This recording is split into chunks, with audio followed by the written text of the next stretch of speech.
How to review removed business integrations on Facebook mobile. Hello guys, in today's video I'm gonna show you how to review removed business integrations on Facebook mobile. First thing, go to Facebook and then click these three lines here in the top corner and go down until you find settings and privacy, and then click settings,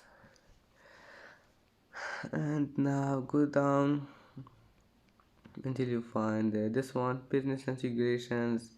Click on it and then click remove it, and here you can review removed business integrations on Facebook mobile. And that's it for today's video.